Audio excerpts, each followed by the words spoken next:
नमस्कार, मैं हूं राम प्रकाश राय। पूर्वोत्तर के 3 राज्यों में चुनाव हो चुके हैं। 2 मार्च को इसके नतीजे आने हैं।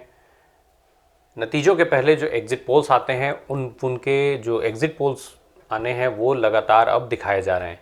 एग्जिट पोल के जो नतीजे हैं वो अपने आप में इस तरीके के हैं कि कांग्रेस के ऊपर कई सारे सवाल खड़े होते हैं। भारत जोड़ो यात्रा से उत्साहित जो कांग्रेस लगातार इस चीज़ के दावे कर रही है कि भारत जोड़ो यात्रा को जिस तरीके का समर्थन मिला, राहुल गांधी को जिस तरीके से समर्थन मिला कन्याकुमारी से लेकर के कश्मीर तक, वो निश्चित तौर पर कांग्रेस को उत्साहित करने वाला था। कांग्रेस में इसको लेकर के एक नया उत्साह भी देखा गया। ये माना जा रहा था कि जिस तरीके का व्यापक जन समर्थन भारत जोड़ो यात्रा और राहुल गांधी को मिला, वो अगर कांग्रेस पार्टी उसको वोटों में कन्वर्ट करने में कामयाब होती है तो निश्चित तौर पर साल 2024 के लोकसभा चुनावों में उसका असर दिखेगा।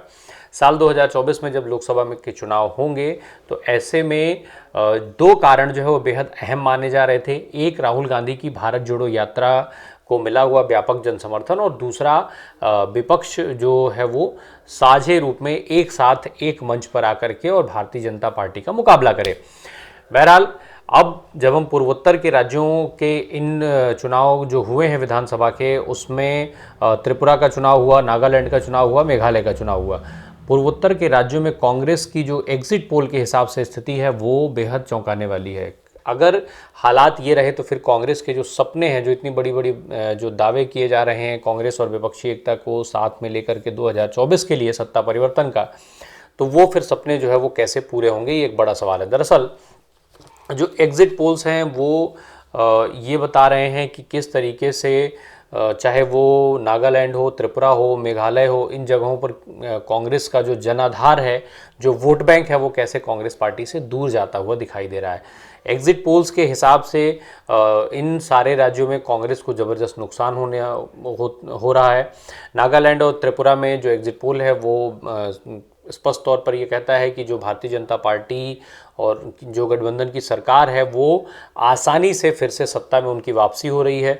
वहीं मेघालय में जो है वो त्रिशंकु विधानसभा की का अनुमान एग्जिट पोल्स बता रहे हैं, यानी कि वहाँ पर जो है वो हंग पार्लियामेंट्री, वहाँ पर जो हंग मेजॉरिटी जो है वो आने की संभावना ज़्यादा है।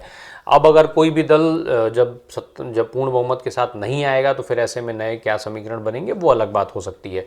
दरअसल जो एग्जिट पोल्स हैं उनके हिसाब से जो नागालैंड की 60 विधानसभा की सीटें हैं उसमें कांग्रेस को केवल 1 से 2 सीटें मिलती हुई दिखाई दे रही हैं।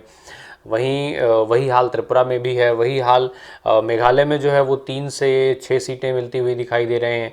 तो ये 60-60 विधानसभा की सीटें हैं, 60-60 सीटों वाली विधानसभाएं हैं, और ऐसे में कांग्रेस को कहीं 2 से 3 सीटें, कहीं 5 से 6 सीटें, तो इस तरीके से मिलती हुई एग्जिट पोल्स में अभी तक दिख रहा है। तो अगर ये एग्जिट पोल्स के नतीजे इस तरीके से आते हैं तो निश्चित तौर पर साल 2024 में जब लोकसभा के चुनाव होने हैं उसमें भी इसका असर दिखाई देगा, और उसके पहले जो साल 2023 में भी 6 और राज्यों के चुनाव होने हैं वो उन राज्यों के चुनाव में भी निश्चित तौर पर इन परिणामों का व्यापक असर देखने मिल सकता है। जो लगातार ये बात हो रही है कि कांग्रेस को किस तरीके से कांग्रेस और आगे बढ़ कर के सामने आ पाए, किस तरीके से कांग्रेस जो है वो जो भारत जोड़ो यात्रा में भीड़ थी उसको वोट में कन्वर्ट कर पाए, वहीं उसके बीच में ये जो एग्जिट पोल्स हैं वो इन सारे समीकरणों पर जो है वो सवालिया निशान लगा रहे हैं। जो त्रिपुरा में जो अभी स्थिति बनी हुई है उसके हिसाब से जो इनका जो पूर्व राज परिवार था, उनकी जो टिपरा मुथा पार्टी है टीएमपी, उसके चलते कांग्रेस को बड़ा नुकसान बताया जा रहा है इस एग्जिट पोल्स के हिसाब से। अब अगर हम इस एग्जिट पोल्स की बात कर लें तो एग्जिट पोल्स में मेघालय की जो विधानसभा है वहाँ पर जो तमाम सारे आंकड़े बताए जा रहे हैं वो 60 विधानसभा में से जो जी न्यूज़ और मैट्रिक्स की जो एग्जिट पोल्स जो आया है सामने, उसका जो आंकड़ा है वो कहता है कि 6 से जो 3 से 6 सीटें कांग्रेस के पास जा रही हैं, 6 से 11 सीटें जो है वो भारतीय जनता पार्टी के पास जा रही है। वहीं जो टीएमसी है, ममता बनर्जी ने भी वहाँ बड़े बड़े दावे किए थे, तो उनके पास जो है 8 से 13 सीटें मिलने का अनुमान इस एग्जिट पोल के हिसाब से बताया जा रहा है। सत्तारूढ़ जो दल है एनपीपी, उसको 21 से 26 सीटें मिलती हुई दिखाई दे रही हैं, वहीं अन्य के खाते में 10 से 19 सीटें दिखाई जा रही हैं। ये इसके अलावा जो इंडिया टुडे और माई एक्सिस का एग्जिट पोल है वो कांग्रेस को 6 से 12 सीटें यहाँ पर दे रहा है। मेघालय के इस एग्जिट पोल में बीजेपी को जो है वो महज 4 से 8 सीटों मिलती हुई दिखाई दे रही है, वहीं एनपीपी को 18 से 24 सीटें मिलने का अनुमान इसमें दिखाया गया है। अन्य के खाते में जो अन्य है वो बड़ी संख्या में जा रहे हैं, 17 से 29 सीटें मिलने की संभावनाएं दिखाई दे रही हैं। अब इसके अलावा नागालैंड में जो है वो नागालैंड पर जब नज़र डालते हैं तो कांग्रेस जो है वो सिमटी हुई दिखाई दे रही है।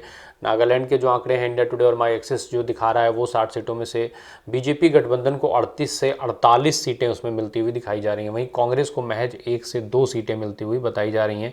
एनपीएफ के खाते में 3 से 8 सीटें इस एग्जिट पोल के हिसाब से है और अन्य को जो है वो 5 से 15 सीटें जाती हुई दिखाई दे रही हैं। जी न्यूज़ और मैट्रिक्स की बात करें हम जो एग्जिट पोल की, तो उसमें बीजेपी गठबंधन को करीब 35 से 43 सीटों का बड़ा आंकड़ा जो है वो बीजेपी के पक्ष में जाता हुआ, वहीं कांग्रेस के खाते में केवल 1 से 3 सीटें इस एग्जिट पोल में दिखाई जा रही हैं।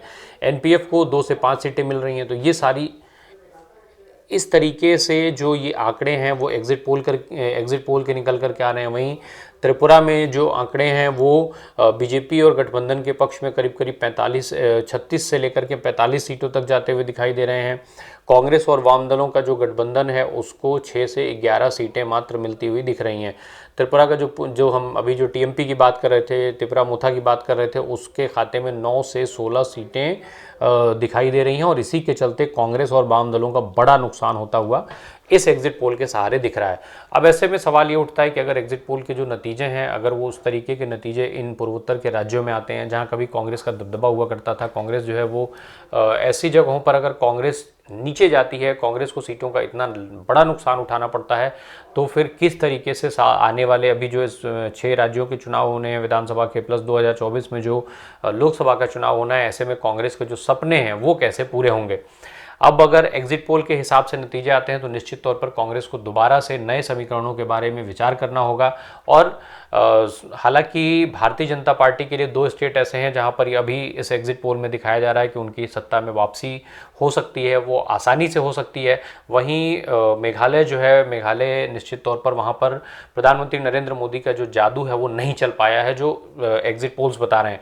तो अगर प्रधानमंत्री नरेंद्र मोदी का जादू वहाँ नहीं चला है तो निश्चित तौर पर भाजपा के लिए भी ये सोचने वाला विषय होगा कि आखिर मोदी मैजिक जो है वो क्या वो देश में कम हो रहा है। अगर ऐसा होता है तो 2024 में भाजपा की राहें भी आसान नहीं होंगी। धन्यवाद।